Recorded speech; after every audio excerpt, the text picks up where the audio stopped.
Hi everyone, I'm Sean, and today I'm going to be doing my March wrap-up, so let's get straight into it.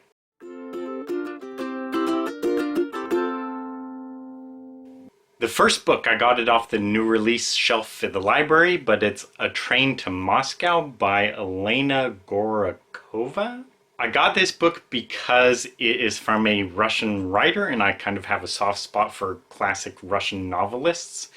And also I hoped that the author being from Russia would give the book a certain air of authenticity and uniqueness. It, I believe, is her debut novel, not her first book. She has published two other memoirs type books, but this is her first novel. Unfortunately, I did not get too far into this book, so I can't talk much about the plot, but in an essence, from the flap of the book is basically about this character. This young woman goes to St. Petersburg, or then I think it was Leningrad, to study acting. She really likes theater, and during that time she finds a journal belonging to her long lost uncle. So the book is kind of interdispersed with her reading these journal entries from her uncle and finding more about that, as well as kind of a love story with her and this, I think, political officer of the Soviet Union, and again, her acting. So it's kind of all those woven together. As I say, I did not get too far into this book. The main reason really was the characters just were not doing anything for me. I didn't feel anything for these characters. I think maybe a large reason why is a lot of people reviewing this book mentioned that the author does not mention at the start of chapters like what time it is. And so you don't know, is the protagonist like 6 years old? Is she 12, 18, 25? You don't really know, at least until like later in the chapters, because the book kind of jumps around in time a little bit. So along with me just not really getting the characters to begin with, not even knowing if she is 6 or 25, pretty much made me like not care or relate at all with these characters. And if I don't care for the characters, I'm not going to care for the story. I'm not going to care what happens to them if I don't care about them, period. So that was the main problem with this book. I will say in the author's favor that I cannot say the writing was actually bad. In fact, I think the writing might be good. It might even be beautiful writing, like evocative, good description and all that, immersive. But it wasn't that for me. Do I think others could like this writing? I would say yes. So ultimately, for the rating, I would give it 2 stars for effort and a 3rd star for potential. Would I recommend buying it? No. If you are at the library browsing the shelves and you see this book, would I recommend picking it up? Sure, why not? You might enjoy it. Next is Her Name is Night by Yasmin, I may probably mispronounce his name, but Anjo? I don't know, Anjo? I'm gonna guess it's Anjo. I don't know. I got this book off the new release shelf at the library as well, and the main reason is because the protagonist is like a black female assassin, and so I thought that definitely had some potential. Now, this is a real difficult book to review because, again, I did not really like this book. The book is divided pretty much equally between chapters set in the past, where you see the protagonist's origins. She grows up as the daughter of like a chief of a tribe in Africa, and the tribe is attacked, and so she begins enduring a lot of this slavery and abuse and assault and all this stuff. And then the scenes set in the present show her as this modern assassin working for this like African assassins order. The scenes set in the past were really violent, and I just didn't really want to deal with all that emotion and violence. While the scenes set in the present kind of fell into a trope that I don't like, from the very beginning, the very first mission, the main character sees this woman, this innocent woman, and right away is like, uh-oh, I need to save this person, so I'm going to do something I never do before, and I'm going to deviate from the mission to help this person. And I just don't really like that, where the trope is suddenly this real badass assassin encounters an innocent person, and suddenly they develop feelings for them and reconsider what they're doing. And I don't really like that, because if they're this real polished career assassin, how have they never encountered any kind of innocent person or any kind of person needing help? But then suddenly, just as the book begins, there are suddenly innocent people, and this character is like, oh no, I need to help them. Why has that never came up before? Is just the problem I have with this kind of trope. Especially, I think, for the first book in a series, because I have not even came to really respect this protagonist as this badass assassin. So I'm not ready for them to suddenly be like, oh, am I really doing what I should be doing? I wish that would come like later in the series, when we've seen their actions and we know their character. We know how they act on missions. So that way, later on in the series, when they encounter this person needing help and they choose to help, you really see how it is so much against their character and why they really make this decision. Ultimately, the book just did not work out for me at all. I never really could get into it for these reasons I explained. However, what I will say is that I do like the author's attempt to create this authentic character. I think most characters in action thrillers are like generic white guys who, why are they these superheroes, super soldiers, super agents? You don't really know. Whereas this character, she is a black female, which is unique. She works for this African company, which again is unique, instead of just working for like the British or the American CIA or whatever. It's this African tribal community order thing, which is unique. I like that. That's different, and different is good.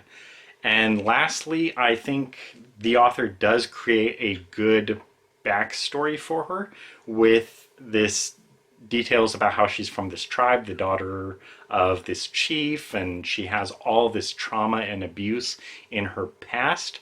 I think that is all good to background for a character. These generic white superhero agents don't have that kind of backstory. So I like this book for those regards. What I do kind of wish personally is that, since I do not really want to read all these heavy, emotional, abusive scenes, what I wish the author would have done is release that more later on in the series. Like when she is on book 5, release this book basically showing her origins. At that point, when you have built this character up and I feel for them, I know they're this real awesome assassin, then I would be more curious to see, hey, how did this person begin? What was the early part of their life like? How did they get to this point? Then I would personally be more willing to read about her origins. But as it is coming off in this first book, it just made me real uncomfortable, and I didn't really want to read that. So if the character was more established, like this book was written as a prequel to an already existing series, I think I would have liked that much more. So anyway, hopefully I've explained it well. I do like and appreciate this unique character this author is bringing into the action thriller market. And as a thriller writer myself, I do welcome her into writing thrillers. So I do think she is writing something that's unique, and I think it does have potential. So I wish her all the best. And in the future, if she publishes more books, I think I would be willing to give it a try, because I hope that she just develops this series really well and the character is real likable and awesome and all this stuff. So rating it, I would give it 2 stars for effort, and again, I would give it a 3rd star for potential. Next is Val Kilmer, I'm Your Huckleberry. So I got this book signed from Walmart because one, I am a sucker for signed books, and two, it's Val frickin' Kilmer, which is awesome. I know him most from the Batman movie and of course Top Gun. I do not really like memoirs generally because I just think someone's life is their own business. It should not be something for like commercial sales. Problem I also have with memoirs is I just feel, how can you give a memoir a poor rating? Because if you do that, if you give a memoir like a 1 or 2 star rating, you're basically saying like, hey, I don't like your life. That's what it's like to me. So initially, the book almost automatically gets a high rating just because of that. The book is basically gives you brief highlights of his life. So you see his parents and his growing up, what that was like, his brothers, going to school, how he became an actor, how he got into that, the women he dated throughout his life, there's a lot of that, and he touches on pretty much all of his movies, I think. But if you are hoping for like a real detailed tell-all memoirs where he just tells all the nitty-gritty details about all of his relationships and gives the full background of all the movies he's done, this is not the book for that. You're probably better off just reading some kind of a tabloid or something, or just looking up the Wikipedia entries to each movie. You'll really get more details on Wikipedia than you will from this book. But if you are just like me, you're mildly interested in Val Kilmer, I think the book is pretty good. I think it does pretty much everything it should. A lot of the negative reviews about this book pertain to Killmore's religion. In the first chapter, he is very adamant about expressing his views on Christian Science, and he goes off on all this tangent about love. And that was really weird to me, and it was even off-putting, I would say. But a lot of people are saying like, oh, I couldn't read it because of that. But the thing is, all this stuff about his religious views, that really only comes across in the first chapter. After that, it is only really sprinkled throughout the book, really just passing references, nothing really proselytizing. So if you're reading this book and you think, oh, I don't want to read it for the religion, that is really just the first chapter. And the chapters in this book are real short. They're like 3 or 4 or 5 page chapters. So if you can't read a 3-page or 5-page chapter, just the first chapter talking about his religion, just skip it. And the rest of the book will really not have that. So don't let that be the issue for you not reading or finishing this book, because it's just really the first chapter. If you're just mildly interested in his story like me, I think the book is pretty good. So I would recommend it more if you are at the library and you see this book and you're curious about his life. It's not a bad read. So from that perspective, I would recommend it. Rating it, again, I have a problem with rating memoirs. I'm going to give it 4 stars, and the main reason I do that is because I just don't really think the book belongs as a 5-star book.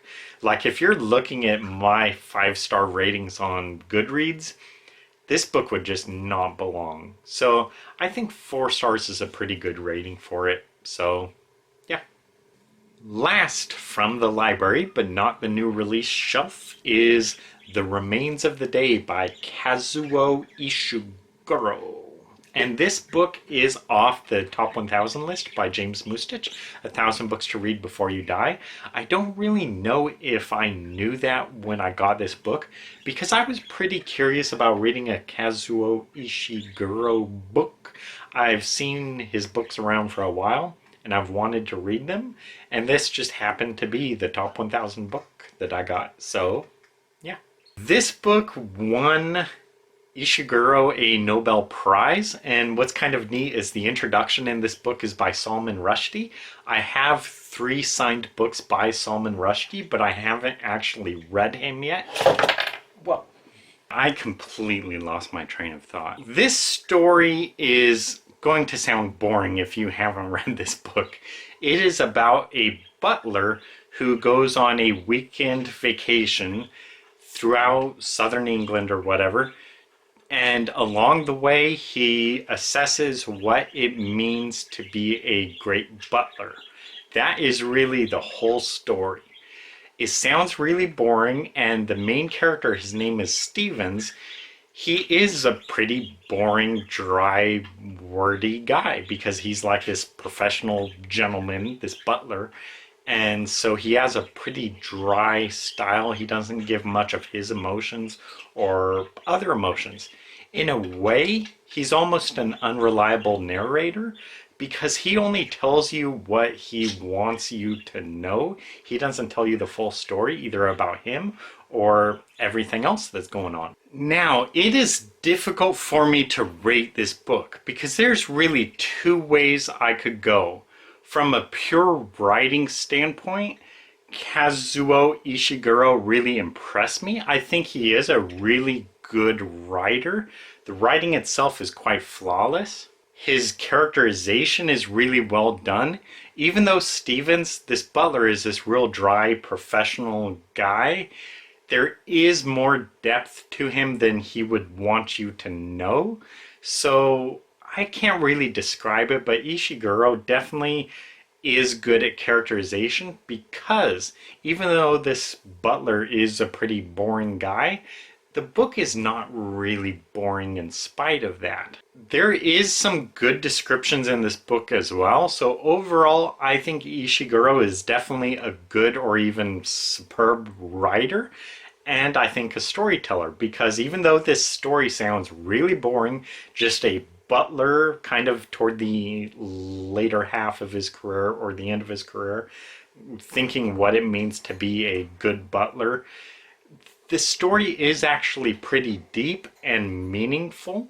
So it's just a good story. And I think that is also what sets a good writer and storyteller apart, is a good writer and storyteller does not need a phenomenal backdrop to a story. Like a good writer, storyteller, could just have a story about someone like sitting at a bus stop or something. I don't mean to like imply Forrest Gump, but that's just what comes to mind. Just someone sitting at a bus stop, and that's the whole story. But if it's in the hands of a good writer, a good storyteller, it's a good story. Whereas more mediocre writers can have this real epic story, and it's just not quite as good. So I think that is kind of something Ishiguro does, is it's a pretty bland story, a boring character, but it's not a bland, boring book. It's a pretty interesting book, and it's a good character study. It's just a good novel all around from a pure writing standpoint. However, how is the book from an enjoyability standpoint? This is difficult. I would say personally, I think the book would be 3 stars for enjoyment because I just liked it pretty well. I can't say I loved it. I can't say I didn't like it either. So I think 3 stars is about the right rating for this book from a pure readability perspective, and 5 stars from a pure writing perspective. So I think the most sensible thing is to just meet in the middle and say this is a 4-star book. The most important test for whether you like a book, whether you like a writer, is would you be willing to read another book by them?